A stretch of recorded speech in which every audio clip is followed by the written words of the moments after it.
O programa Destaque de hoje está recebendo aqui nos nossos estúdios com muito prazer Manuel Severo Gugel Barbosa.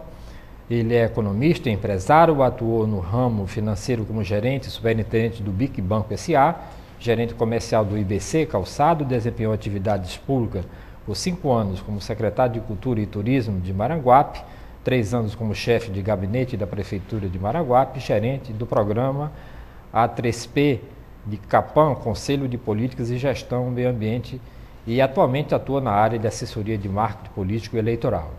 Ele promove, através da Cariri do Brasil, o primeiro seminário ele já promoveu do Ceará Cangaço, em setembro de 2009, e promove atualmente, através também da Cariri do Brasil, o segundo Cariri Cangaço 2010. Amigo Severo, eu queria que você falasse um pouco como foi que você, na sua vida, de repente se interessou por essa questão do cangaço. Satisfação, Jonas, voltar aqui e participar do destaque. E a minha família, notadamente nordestina da Gema, do interior, meus avós são de Quixadá e de Quixeramobim, e meus pais de Maranguape. Então eu lembro ainda, que ainda bem jovem, na época de escola, a minha avó, Maria Luísa, de uma família tradicional do município de Quixadá, me presenteou com um livro sobre o cangaço, de Aglaé Lima. Então, a partir daquele momento, despertou naquele menino de 8, 9 anos o fascínio pelo aquele personagem de Virgulino Ferreira Lampião. E ao longo do tempo a gente se afastou um pouquinho da temática, né? Até porque envolvido com a questão do estudo, a questão da dinâmica da juventude, e depois de adulto a gente reencontra o tema, reencontra a temática também a partir de outro presente, de um livro, Guerreiros do Sol, do grande Frederico Pernambucano de Melo, que a partir dele nós voltamos a contactar com a temática do cangaço, e a partir dali, Jonas, realmente despertou o entusiasmo pela pesquisa, pelo estudo, o aprofundamento dessa temática que é extremamente polêmica, extremamente rica e que desperta realmente, para nossa surpresa, o interesse de tantas pessoas ainda, viu, Jonas? Tantas pessoas, independente de idade, independente da afinidade que possam ter, inclusive, com o próprio Nordeste. E a gente observa que realmente o cangaço é uma temática que acaba chamando a atenção pelas peculiaridades que envolvem, pela capilaridade que ele acaba abrangendo. E essa minha paixão pelo tema cangaço, pelas coisas do nosso Nordeste, começou a partir desse presente que ganhei da minha avó, ainda pelos idos de 1970, 75, por aí mais ou menos. Ok, eu vejo que você já promoveu o primeiro Cariri Cangaço, e agora, o que foi um sucesso absoluto, agora esta semana está acontecendo já o segundo. Mas eu queria saber o seguinte, como que essas pessoas de diversas culturas, né, se interessaram por um tema, e que, se você for estudar profundamente, né, do ponto de vista da violência que o cangaço, na época que o cangaço, as pessoas tinham medo do cangaço, agora ela ficou assim uma coisa não tanto perigosa, né, não é uma coisa terrível como a gente pensava e tinha medo na nossa juventude. Como é que as pessoas encaram essa temática assim do ponto de vista antropológico? Na verdade, a gente percebe duas linhas pelo menos dos estudiosos, com relação à temática cangaço.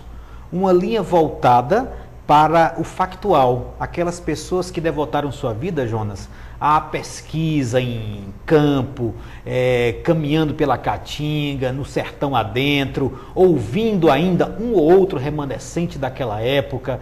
Essas pessoas realmente são testemunhas vivas realmente desse fenômeno que foi o cangaço.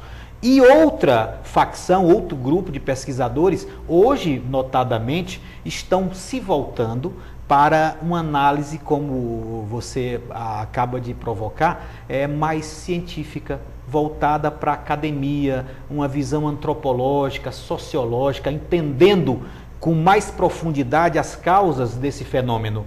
E aí o curioso médio da sociedade ele gravita em torno dessas duas percepções, né?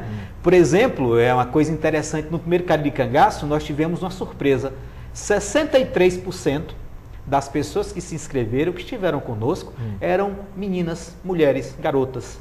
E eu fazia a mesma pergunta que você me fez, puxa, o que pode despertar numa menina dessa, uma universitária, uma secundarista, o interesse por essa temática, né? E, na verdade, o que me parece, isso não é nenhuma análise científica, mas apenas de observação, é que o cangaço acabou tornando-se um mito, e como um mito, começou a despertar nas pessoas esse interesse e essa curiosidade por todo o encantamento que o mito, na verdade, ele traduz. Se você observar Virgulino Ferreira da Silva e aquela típica pergunta, herói ou bandido, nós não vamos chegar a conclusão nenhuma. Na verdade, Virgulino Ferreira é puramente história. Foi um resultado de uma situação, ali pode-se perceber, e você falou que aquela violência não era tão cruenta, e me permita, Jonas, era cruenta mesmo. Eram grupos armados que faziam barbaridades, que cometiam todo tipo de crime, sem causa, sem nenhum respaldo de nenhuma natureza.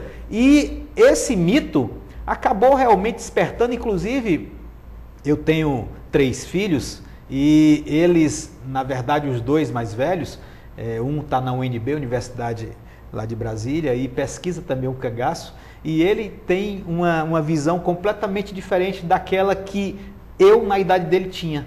Então, na verdade, esse mito do cangaço, esse mito do Lampião, realmente desperta nas pessoas essa curiosidade. E eu ouvi de uma universitária, Jonas, lá no Crato, no primeiro Cariri Cangaço, ela me perguntando, seu Severo, eu não consigo entender como esses homens conseguiram passar 20 anos vivendo da forma como viviam, em situações tão desfavoráveis, numa caatinga brava, muitas vezes passando dias e dias com fome e com sede, e com agravante, com a polícia 24 horas perseguindo. Ali a vida estava por um fio. E, na verdade, eu imagino, Jonas, que boa parte da curiosidade que o tema provoca nas pessoas tem a ver com isso, tem a ver com esse caráter. Pois é, e está acontecendo já, porque esse programa aqui é gravado, quando ele estiver no ar, está acontecendo a semana do Cariri Cangaço. Eu queria saber que tipo de temáticas vocês vão abordar agora nessa nova versão e que tipo de pessoas você vai levar para o Cariri Cangaço. Perfeito. A primeira edição do Cariri Cangaço, Jonas, nasceu com esse sentimento de trazer para o nosso estado do Ceará realmente um fórum qualificado que pudesse realmente, a partir do sul do estado, do nosso Cariri, desenvolver esse aprofundamento, esse resgate histórico do cangaço propriamente na região do Cariri. As pessoas às vezes desconhecem, mas no nosso Ceará, no nosso Cariri, foi realmente um grande cenário do cangaço, principalmente ligado a Virgulino Ferreira, o Lampião. Naquele momento, em 2009, nós trouxemos temáticas quase que 100% voltadas para o tema cangaço. Esse ano não. Esse ano o Cariri Cangaço, ele abriu um pouco esse leque.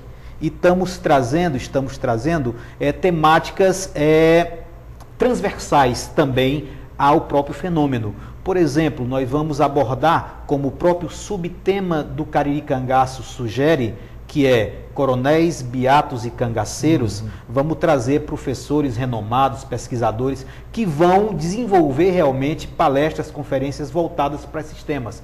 Então vamos ter no Cariri Cangaço temas como Floro Bartolomeu, como o Pacto dos Coronéis, como o grande Delmiro Gouveia, cearense de Ipu, que fez toda a sua vida no estado de Alagoas e Pernambuco. Vamos ter também a presença forte, e não poderia ser diferente, de Padre Cícero também, abordado por um grande pesquisador, nosso particular amigo Renato Cassimiro. Vamos ter também temáticas voltadas para o messianismo.